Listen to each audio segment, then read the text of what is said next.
Kingston, Jamaica. Good morning, good afternoon, good evening, depending on where you are in the world.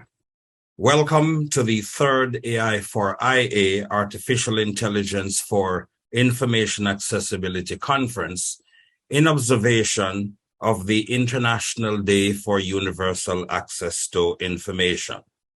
This event is hosted by the UNESCO Information for All Program Working Group on Information Accessibility in collaboration with the Cool Institute for Advanced Studies and AI for Society, both at the University of Alberta, Canada, the Center for New Economic Diplomacy in ORF, India, and the Broadcasting Commission of Jamaica.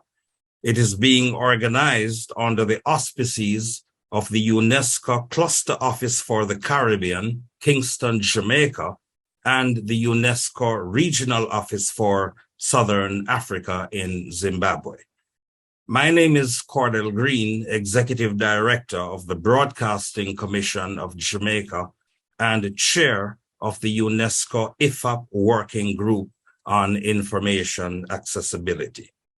As I have said elsewhere, this is a conference for regular people, so we can understand the power of AI for good or bad, because with that knowledge, we can then insist on ethical AI development that comports with freedom of expression, respects the value of preserving free choice, enables universal access to information, enhances the quality of journalism, enhances cultural and linguistic diversity, and used in a manner which respects our right to privacy, whilst mitigating against disinformation and consumer manipulation.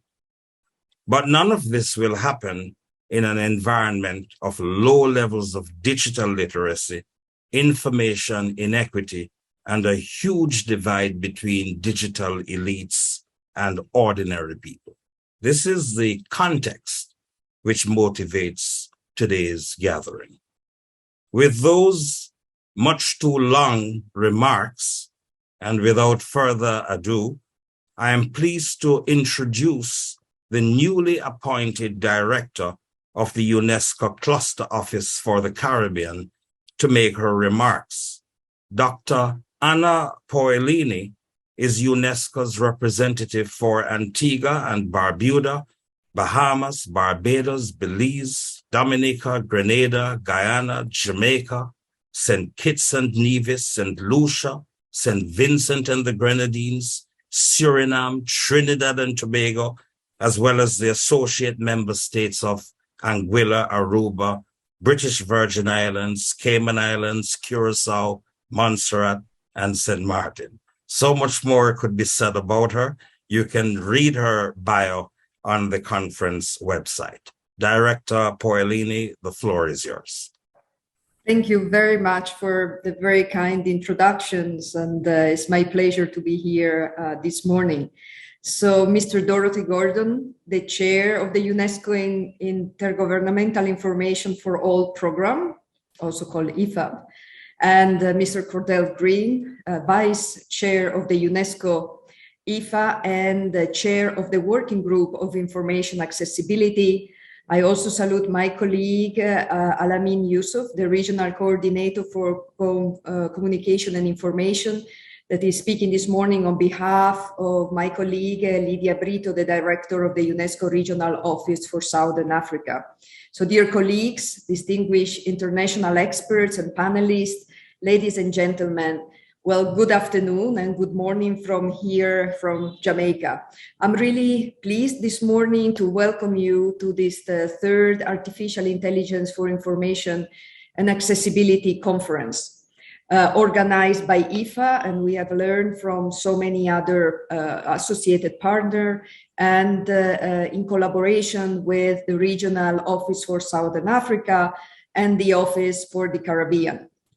Today's virtual conference is one of the many global events celebrating UNESCO International Day for Universal Access. under the theme Artificial Intelligence, E-Governance, and Access to Information. Today, we focus on the challenges and opportunity of accessing information in the digital world. Information as an essential role. It helps debunk lies and counter disinformation. It undermines hate speech and fosters intercultural understanding. It helps combat extremism and enhance transparency and accountability. Information shapes our perception and our daily reality. It influences the actions and the decisions we make and our prospect for better lives. Information is now largely produced, distributed, accessed, and maintained in digital forms.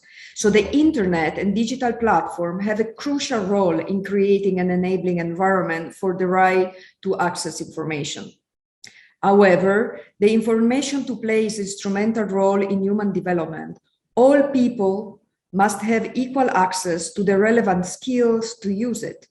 In addition to infrastructures, countries must adopt the constitutional, statutory, and political guarantees that make this possible. The UNESCO Office for the Caribbean, as we have heard from Mr. Green, covers 20 countries and territory classified as small island development states or SEEDs. These small-sized SEEDs face challenges such as being ocean-locked, having narrow resources and export base, and exposure to external economic shocks. They are increasingly affected by impact of climate change and the prospect of more frequent and intense natural disaster. Nevertheless, seeds also possess important tangible and intangible resources: youthful, energetic, and educated population, biodiversity, indigenous knowledge, and their rich cultural heritage. Equitable access to information and knowledge and its application in fields such as education, culture, and the environment can help seeds to unlock the value of their natural and human resources. Early warning system for weather satellites to AI-enhanced flood prediction model and communication systems are improving disaster risk management and the resilience of seeds. We must continue to support seeds and their capacity to use information and technology for development. UNESCO has been supporting interventions such as policy, capacity building, and different projects that enable citizens and seeds to apply information in ways that are meaningful to their life and to their context. Through media and information literacy and lifelong learning programs, UNESCO has been preparing students, teachers, and citizens of all ages, genders, and abilities for society, where information and digital skills are an integral part to work, home, and also leisure. In areas like coding, robotics, and app development, UNESCO Youth Mobile Program is laying the foundation for a workforce capable to compete in global markets and create solutions that respond to the local needs and context of seeds. UNESCO Artificial Intelligence Initiative for the Caribbean has been raising awareness, increasing understanding, and supporting the development of policy framework and roadmaps for the region. These efforts are helping to unlock the potential of AI and related technology for sustainable development across fields such as education, climate change, as well as in creative industry like film, the arts, and music. The multi-stakeholder framework of information access and sharing being elaborated at today's conference can help overcome information barriers. We welcome this framework and its potential as an important addition to the policy toolkit for decision makers, particularly in these seeds. I really congratulate IFA and the Working Group on Information Accessibility for assembling experts from the Global North and from the Global South to address these pressing issues. We will work with you to make sure that the framework is available to the country where we work and that we serve, so that no one is left behind. I really thank you very much for having me at the opening of this conference, of this panel, and I wish you, all of you, a very fruitful discussion. Thank you very much. Thank you. Thank you very much, Director Poilini. And a very warm welcome to the Caribbean. We know that you're going to have a successful tenure and equally enjoyable. Thank you for those remarks. The next speaker is Al Amin Yusuf, UNESCO Regional Advisor for Communication and Information in Southern Africa. He's representing Professor Lydia Brito, UNESCO Regional Director for Southern Africa. Al Amin, you have the floor. Thank you so much, and a very good morning and a very good afternoon. I'm speaking on behalf of Professor Lydia Brito, the Director of UNESCO Regional Office for Southern Africa, who unfortunately and unexpectedly could not join us. She is, however, expressing her profound appreciation for the ongoing 3 years collaboration with all of you in making this conference possible. On her behalf, I recognize the efforts by Cordell Green, the chair of UNESCO IFAB Working Group on Information Accessibility, Anna Paolini, the director, UNESCO Cluster Office for the Caribbean, Dorothy Gordon, the IFAB chair, Samriddhi Arola, the chair of this conference planning committee, and all our distinguished experts and speakers for this conference, including those who will speak today. Andrea Millwood, Trisha Ray, Andrew Hare, and Monica Desai. Thank you so much for all your collaboration and support. The AI4IA conference is becoming a very important event related to artificial intelligence, especially in the area of information accessibility. Even more in relation to the theme for EDUI 2022, which is artificial intelligence, e-governance, and access to information. Artificial intelligence has close linkages and profound impact in e-governance and information accessibility. That is why strengthening information accessibility for citizens allows them to participate fully in contributing to sustainable development. An informed citizen can hold their government accountable. An informed citizen can demand for justice. An informed citizen is empowered to contribute to peace sustenance because they can differentiate between disinformation and the truth. And talking about the truth, AI can play a crucial role in curbing the rapid spread of automated disinformation. Unfortunately, here in Africa, the adoption of AI in e-governance and in promoting universal access to information is low. To put everything in context, more than 60% of sub-Saharan Africa's population is under the age of 30, and youth unemployment stands at 12% in Southern African Development Community, or SADC. This might end up being a missed opportunity if we do not strengthen the capacity of our youth in AI to promote their active engagement in governance and access to information. The Southern African Development Community initiated the design for the Fourth Industrial Revolution strategy. UNESCO is supporting SADC through the SADC UNESCO Joint Plan of Action 2022 to 2025 to promote capacity building on emerging technologies such as artificial intelligence, robotics, machine learning, blockchain technologies, and other technologies in the area of the Fourth Industrial Revolution. The SADC UNESCO Joint Plan of Action, among other things, also extends our cooperation to the development of a regional essential digital skills framework to promote digital skills development at all levels of education. In 2021, UNESCO published the Artificial Intelligence Needs Assessment Survey in Africa, which came up with several recommendations which African states can utilize, and also recommendations to UNESCO.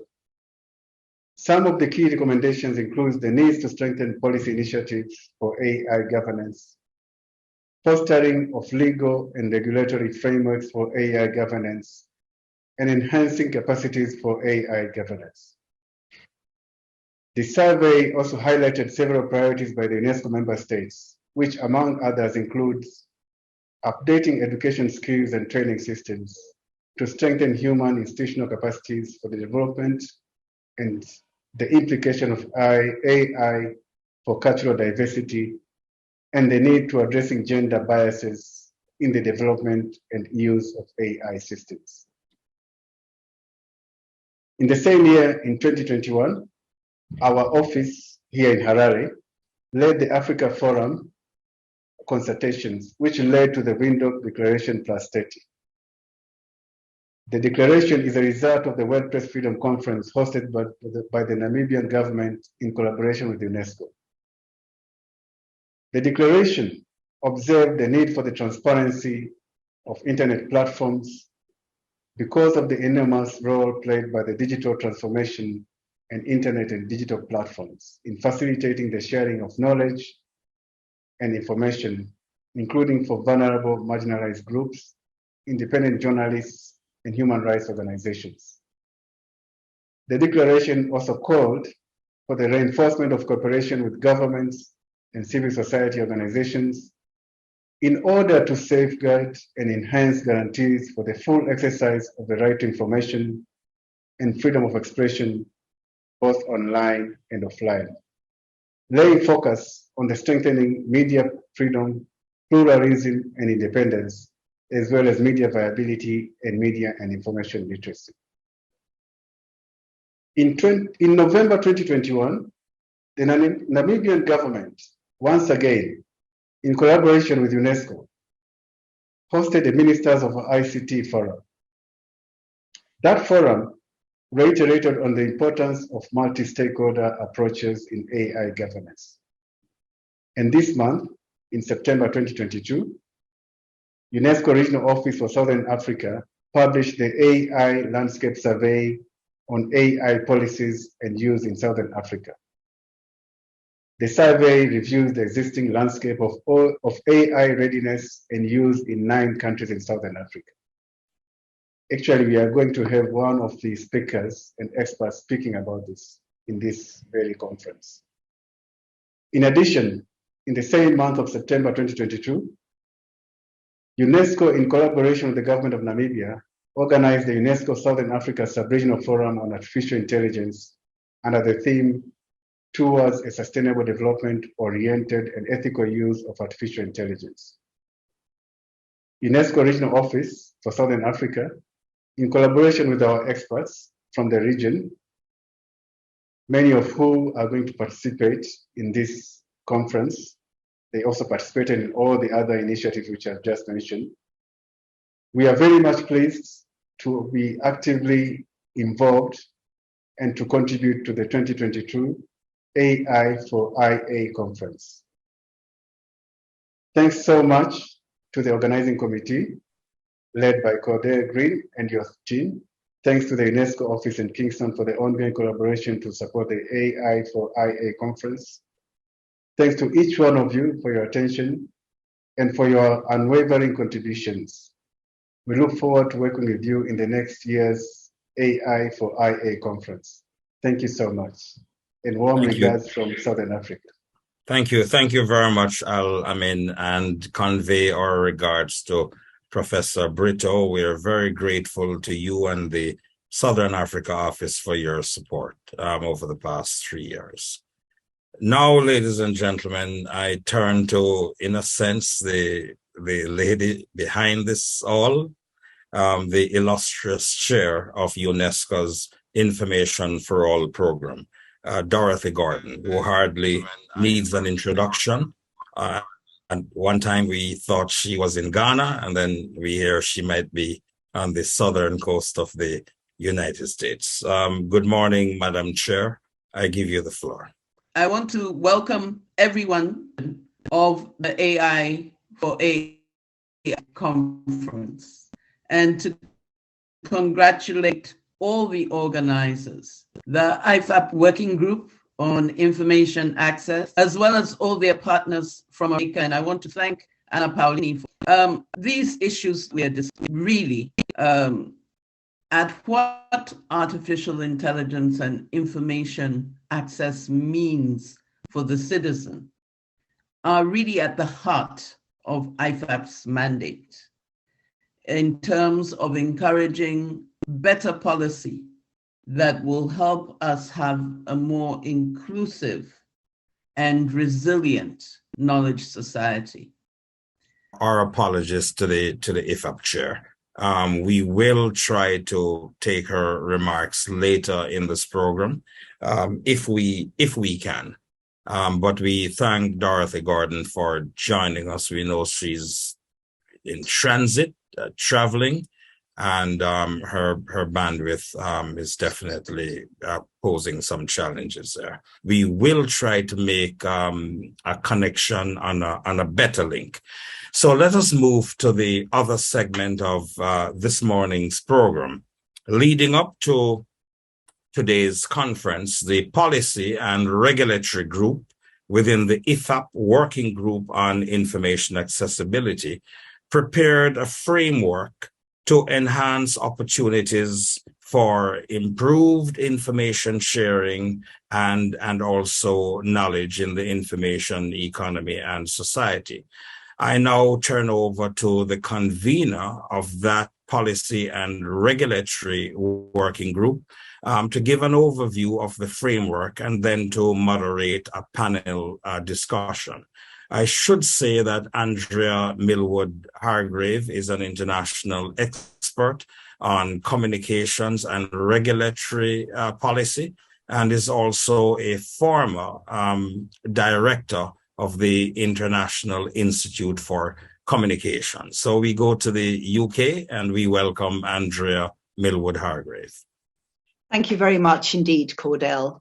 It is indeed my honour to be contributing to this part of the opening session of the third conference. As colleagues have already said, both in this session and in the excellent presentations now available on the GatherTown platform, we've come together because we know, and that has been much underscored over recent years, that the right to access information allows the citizen, consumer, to participate more fully and on an equal footing, as many have said, in both civic, social, and also economic life. While 95% of the world's population is covered by a 3G signal and the coverage gap is low, that still leaves 2.7 billion people, according to the ITU, who are not connected. So digitalization is key. Within the working group, as Cordell has said, we have come together to suggest a framework with some guiding principles. I must emphasize, before I start, that we are not talking of an absolute structure. This is not regulation. These are suggestions for policy making, and I hope that with you, the audience, and other people involved in the working group and its work, we can further develop and refine it. The framework starts with the conviction that a healthy information ecosystem is transparent, is trustworthy, inclusive, and, importantly, among other characteristics, requires the efforts of private and public sector entities, as well as the participation of well-informed users. And before we open the discussion to our panelists and to you in the audience, let me briefly explain these summary words on the slide before you, which are used to describe the 7 principles which we have suggested. The first is accessibility. So in addition to connectivity issues that I've already mentioned, such as access to broadband infrastructure, affordability, and indeed devices, access to devices, the technology should be accessible to those with varying skill sets and capabilities. And this means incorporating accessibility principles into the design process. Inclusivity includes the use of language so that there are not barriers to the retrieval of information. For example, information and other important content should be delivered in written, visual, and auditory formats.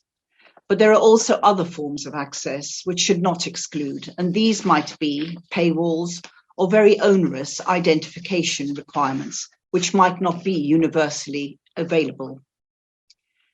Crucial to the success of an information access system is trust, and users and the organizations involved should ensure that information on the way data are collected and used is available in a transparent and digital way. Integrity, the fourth one here, is of course a subset of the principle of transparency mentioned above. But in this context, it refers specifically to the quality of the data to ensure its value and utility. Users should be confident about the way in which their data are collected, stored and shared, and there should be explicit quality standards for data collection that are followed and part of the design process.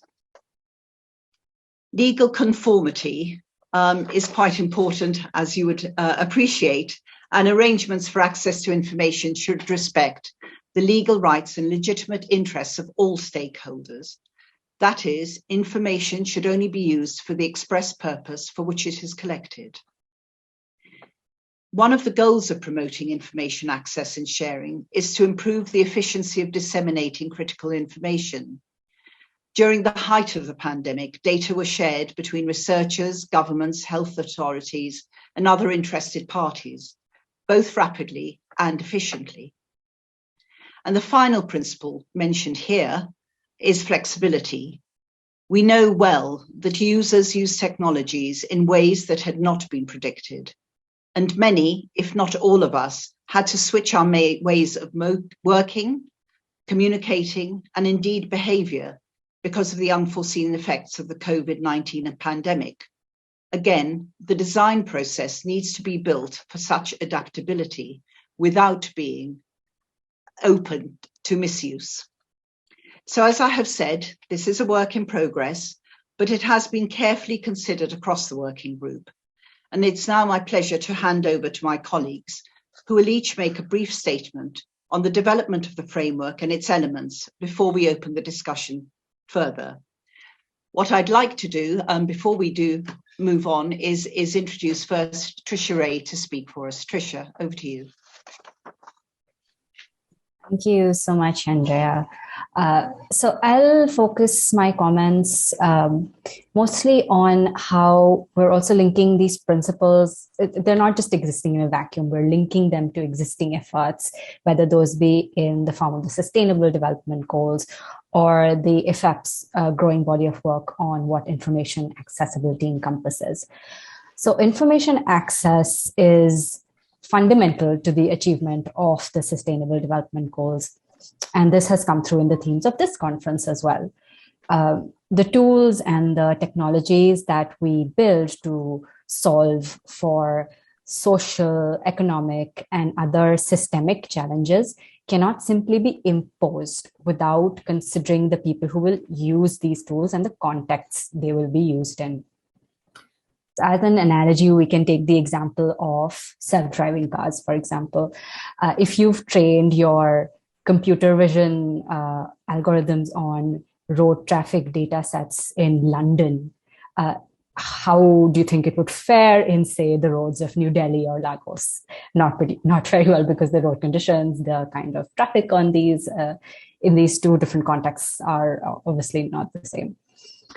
The 7 principles that Andrea has laid out in the information access framework, which include accessibility, inclusivity, transparency, integrity, legal conformity, efficiency, and flexibility, all aim to complement the Sustainable Development Goals. So the intent isn't just to add another set of principles to the milieu, but to build upon something that countries and organizations already agree on. And just as the SDGs have become common vocabulary among companies, among communities, governments, international organizations, the audience for the principles are not just restricted to one set of stakeholders. They aim to provide practical recommendations on the design, implementation, and monitoring of technology solutions, and provide suggestions to on how to course correct, perhaps where needed. We've spoken about language a lot through the course of some of the comments. English, of course, is the language of the internet, but for a growing number of users coming online, it is not their language, which is not a language they're comfortable with. And so the choices, for example, technology platforms make about which languages to invest resources in, whether it be for natural language processing or content and other applications, these choices will affect entire communities and their ability to participate meaningfully online. These principles are also useful to keep in mind as we navigate something we call the impossible triangle in the policy space, which is the trade-off between profit, individual rights, and state sovereignty, which is playing out in a number of spaces at a national, regional, and international level. So while we talk about some of these issues, whether it be in relation to digital sovereignty and so on, we should center these discussions on the individual and the community. And as Ms. Paolini said in her opening remarks, their ability to access information to improve their lives and livelihoods. I'll conclude there. Thank you. Thank you very much indeed, Tricia. I'd now like to introduce Andy Hare, who is going to talk or add to the panel. Thank you, Andy. Thank you, Andrea. Just a quick thought. I'd like to thank UNESCO for the opportunity and the ability to actually contribute to this particular project, but also the joy of working with a longtime friend, our chair, Cordell Green. It's always great to actually engage with Cordell. Just a very quick background of myself. I served as the architect and then the head of an authority charged with communications regulation and tech policy for an Asian country. And we used an approach there, which we called regulation to outcome. But before we actually started with that, we actually set out some very publicly and widely used principles, which are available for anyone to see, not only the participants in the market, but also the consumers that reflect in the market. As has been mentioned, there were 7 principles that are essentially the structure of this particular framework. But for my remarks this morning, I happen to be in mourning right now. For my remarks this morning, I'll focus strictly on integrity, on efficiency, and if time permits, accessibility, something that we called, while I oversaw policy, connectivity.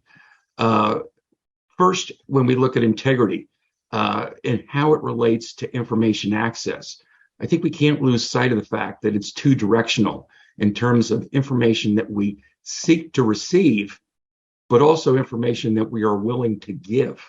So there are actually two sides to this coin.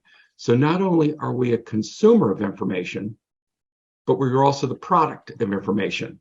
Well, then how do we realize integrity? So it's really the relationship that we develop and asking ourselves, is it trustworthy, what we're reading or what we're offering? Has there been respect established with what we're consuming? And I would give among many, maybe 2 things to think about. One is the value of the relationship that you have, which is, in fact, is it long-term? Are the facts that you're reading worthy of a test of time? It's what journalists ask themselves all the time. The second thing of many that I'd like to share is the honesty of the message. Is the message right? Or if it's wrong, can it be corrected quickly? An admission of error is something that should be institutionalized in whatever dissemination or collection of information there is. And finally, there really should be a right of redress. And it goes back to a very good friend of mine who wrote a seminal book in 2008, which was the right to be forgotten, the right to actually have information deleted. And so for that, we thank Dr. Victor Meyer-Schoenberger for putting together actually some very good thoughts that became instrumental in the creation of the GDPR in the European Union. Let me go on to the second point. Talked about integrity, but also like to talk about efficiency. And this is where I'm going to possibly backtrack on some of the experiences that I've had. As I said, I served as a regulator for 10 years in an Asian economy. And so my focus at that point in time was the identification and the elimination of barriers, trying to figure out where those barriers actually sat and trying to get whatever tools were available to remove them. And I think what we've seen actually since I've been a regulator is that there is a very clear public policy shift globally over the past, I'd say 2 to 3 years, probably arguably it could be as high as 4 or 5 years, where there is a concept called not just dominance that sits in a market, but overwhelming dominance. And several papers have used the word uber dominance. And this is actually where the economies of scale and scope become so large and the network externalities become so significant with other kinds of things that providers are offering that, quite frankly, the tools that we used to have really are inadequate. And quite frankly, it's not so much the behavior of a participant as it is the structure of an economy. So with that, I turn the discussion back to Andrea, and I hope we have a lively Q&A session, and look forward to that. Thank you very much indeed, Andy. And now it's my pleasure to introduce our final panelist for this session before we open up the floor, Monica Desai. Monica. Oh, thank you, Andrea. Thank you to UNESCO and Cordell and to this working group for the opportunity to speak at this year's conference. My name is Monica Desai. I'm Vice President of Global Connectivity and Access Policy at Meta. And while my team covers a range of issues, including accessibility, I'm here in my capacity as a policy expert, not in my capacity at Meta. And this is based on my prior experience serving for over a decade in senior positions at the U.S. Federal Communications Commission, including as chief of the bureau that develops policies and rules in connection with accessibility issues. And as we discuss the framework that Cordell and Andrea have introduced, I want to emphasize the importance of accessibility and inclusivity as key principles for facilitating access to information, and raise some ideas for best practices in this area based on our experience with the pandemic over the last 2 years. For example, we've learned virtual meetings, conferences, and training events such as this one have become commonplace and have provided broader inclusion opportunities. Many organizations we work with have expressed strong interest that these options remain, or that hybrid options are considered for expanding inclusion opportunities, especially for those where travel is difficult.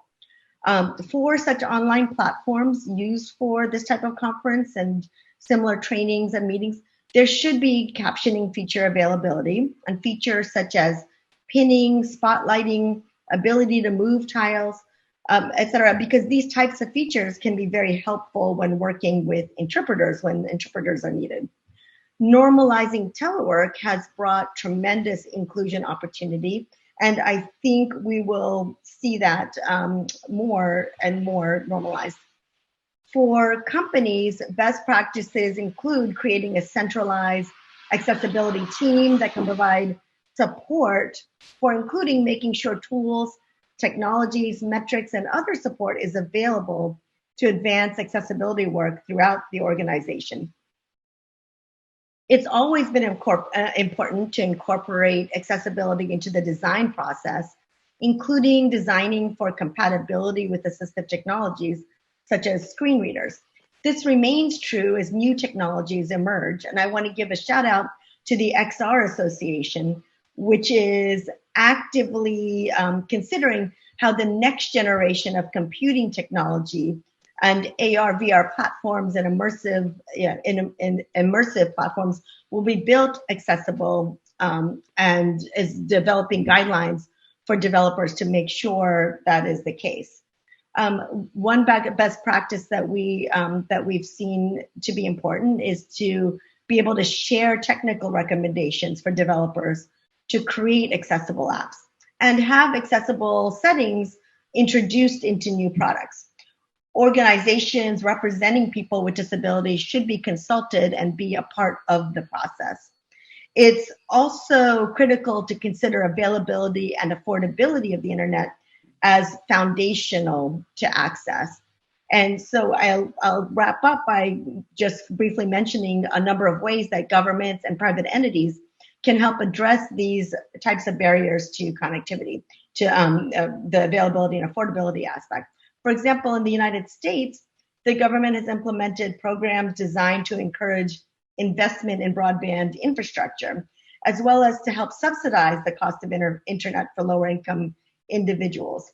There's a rural digital opportunity fund where the FCC has made billions of dollars available to providers committing to deploy broadband to unserved and underserved areas. Likewise, the FCC's Lifeline program provides funding that enables telecom providers to subsidize the monthly cost of broadband internet access for lower income individuals. To address access-related issues, one opportunity might be to have consumer advisory committees. For example, the FCC has a Communications Equity and Diversity Council that's working on producing a toolkit and recommendations to coincide with the forthcoming federal and state broadband funding, to share current models, best practices, and critical questions about effective and inclusive models of digital training and upskilling. Another tool to consider is programs that allow for free data to use broadband. This type of program helps address both affordability and raise awareness of the relevance of being online. So, and for those already online, but who may only be able to afford data intermittently, for example, someone living paycheck to paycheck, free data programs can provide an important baseline of connectivity to help them stay online more consistently. So with that, I'll wrap and hand it back to Andrea. Thank you. Thank you very much. I think one of the overarching principles, or one of the overarching themes that has come out from this part of the conversation has been about the design process. And you've talked, all of you have talked in different ways about cooperation, different elements talking to each other. And we did touch upon that, of course, we have touched upon that in the framework. How does that happen internationally, one? And two, you talked about work that's being done in the States, but of course that sort of work may not be able to be done in vast swathes of the country because the monies aren't there, the resources aren't there. So what are the different ways of people inputting into the design process that are perhaps from underserved areas or from some of the more vulnerable groups that we talk about in this particular working group? May I start with Tricia? Certainly. So at the most basic level, when firms or when governments are building solutions, it's often a very top-down approach. And the contexts, the histories, and the knowledge that communities have in tackling some of these problems are not often integrated well into the way the solution is built. One very simple example we can look at is of something that has been done well, because I don't want to just dwell on the negatives. For instance, there's a startup working in Brazil helping to combat deforestation using AI. What they do is they've installed sensors in strategic locations that monitor sound, and they can detect the sound of, say, saw or something that indicates poaching or deforestation activity. And they work with the local communities to then combat some of this activity, rather than just having a solution that's top down. They're working with the communities and integrating their experience in already tackling these issues. So that's I think the most basic way of looking at this. Okay. Are there any other particular examples that Andy or Monica that you would bring to this? I mean, I'm very interested. You mentioned an association, Monica, as well, that's working across these areas. Sorry, Andy, if Monica goes first, and then sure. The XR Trade Association, which is working across stakeholders, and particularly working on developing the next computing technology platform. So focused on AR, VR, immersive technologies. But I think one thing that we've learned is the really critical importance of including people, organizations representing people with disabilities in these conversations about inclusion and access. And as you test out, as companies are testing out products, as companies are and other stakeholders are thinking about platforms, it's really important to remember to invite those voices into the conversation. I think another way, that is to help promote inclusion and to promote, more information sharing is to make information about standards and best practices more broadly available. So I really appreciate, the work of this committee and the work of UNESCO in promoting that, because I think spreading information about best practices and making that more broadly available allows different countries to learn from experiences in other locations. Thank you. Andy, because you've done an awful lot of international work as well, so I'd be interested in your views on that. It's an interesting question when you look at input into the design process. And the very first thing that flashed into my mind, and granted it's old, very, very old, but it happened 22 years ago, where the significant countries that use simplified Chinese in terms of doing domains got together. There are 4 of us that got together and developed actually a top-level domain server. This is in the year 2000 and 2001 to actually have simplified Chinese. Yes, content is important, but if I have to go to the bar, if you will, and type in some URL, some site I want to get to, and it's in Roman characters, and I only speak simplified Chinese, it doesn't work. That becomes a barrier. So these 4 countries got together and we developed really the first top-level domain name. And once we got that working, then of course India was quite interested in actually doing the same thing. And then that became the foundation, if you will. So it was a cooperation between the 4. I think the second thing that came to mind was all the digital literacy programs. And I've heard that term mentioned once or a few times so far this morning. And we had an extensive one trying to figure out how do you get beyond digital literacy. And then the final thing would be something the country I worked in. We had a device called a memo of understanding, or an MOU, with other nations on a government to government level, where we would trade and interchange. So it wasn't regional as much as it was very specific, with a specific outcome that we were trying to achieve. So those were kind of the 3 things that jumped to mind when we talked about how do you design a process. Yeah, one of the questions that has come through to us or to this group has been on digital literacy and how do you educate? And of course, Cordell talked about digital literacy in his opening statement, which we all know well-informed users is one of the platforms across which this framework has been built. I think the other area that is quite interesting are the issues about working across international barriers, international groups, and legal conformity and how that works internationally might be more difficult. And of course, the SDGs have managed to do some of that. So I think that has also created part of the framework. I was looking at Dr. Oliveira's presentation on GatherTown, which I learned to work today. And that was quite interesting, talking about SDGs. So I think there is something, and what I'd like to, we have to wrap up shortly, what I'd like to wrap up by saying, and then I'll come back to you for literally a moment's last comment, is that what we're trying to do is to create something that many people can talk about. Another question that's come through has been about fairness. Where's fairness sit? Is it part of transparency? I calling on those who are watching this to come back to the group and say, these are the areas that we think should be there.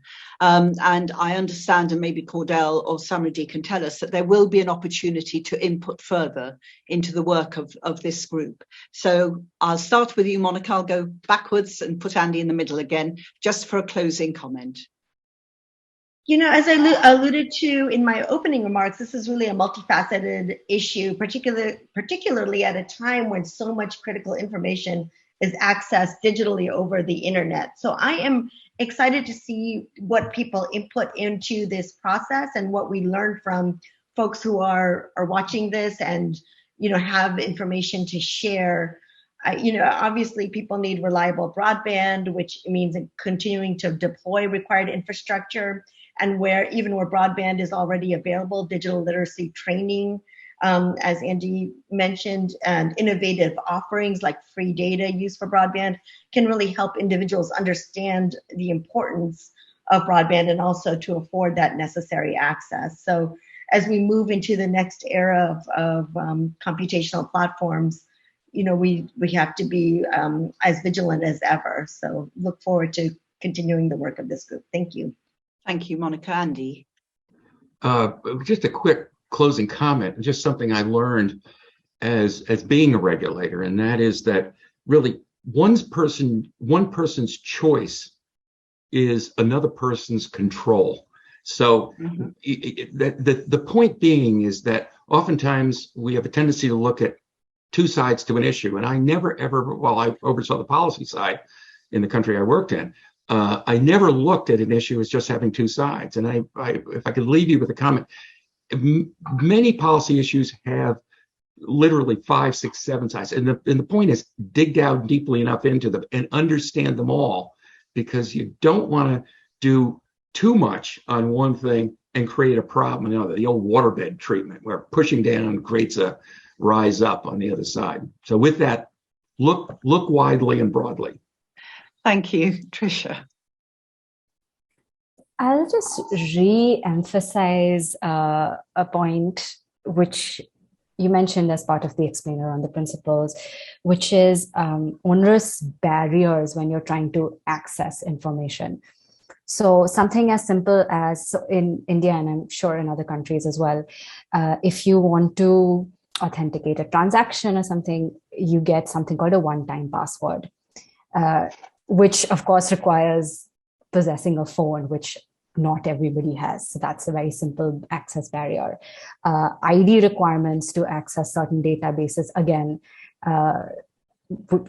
becomes a barrier to accessibility, because the entire process of getting an ID may require certain processes, perhaps having to commute to a completely different city to register. All of these smaller barriers should also be accounted for when we think about access, not just what you can do as you're sitting in front of a device, but all the steps that come before it that can prevent you from meaningfully accessing information. Thank you. Thank you very much.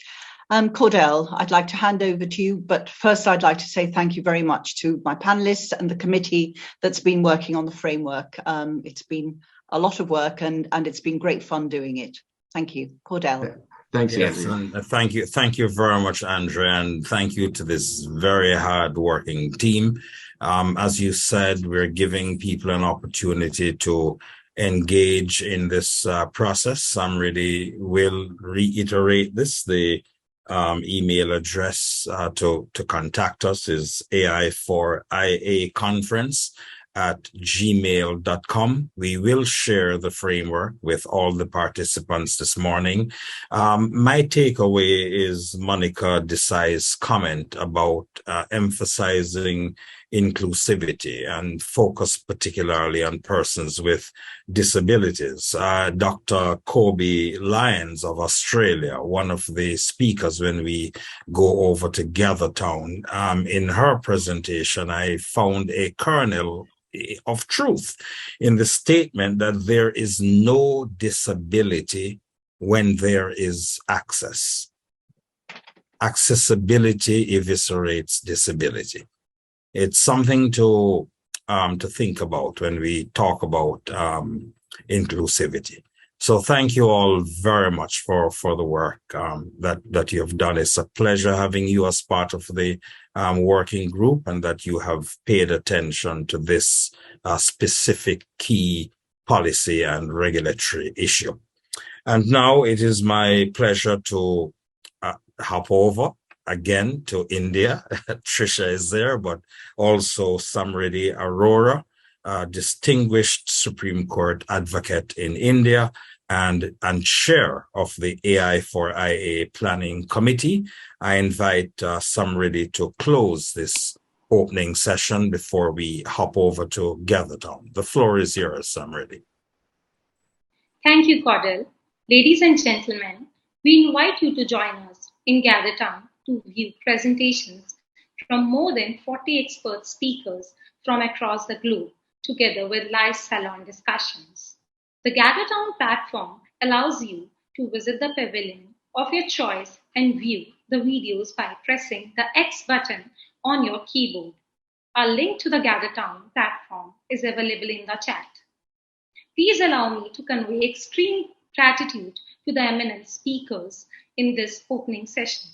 Cordell Green, Executive Director of the Broadcasting Commission of Jamaica and Chair of UNESCO IFAB-WGIA. Dr. Anna Paulini, Director UNESCO, Cluster Office for the Caribbean.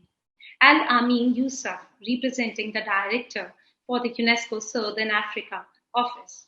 Ms. Dorothy Gordon, IFAB Chair, and members of our working group who participated in the panel.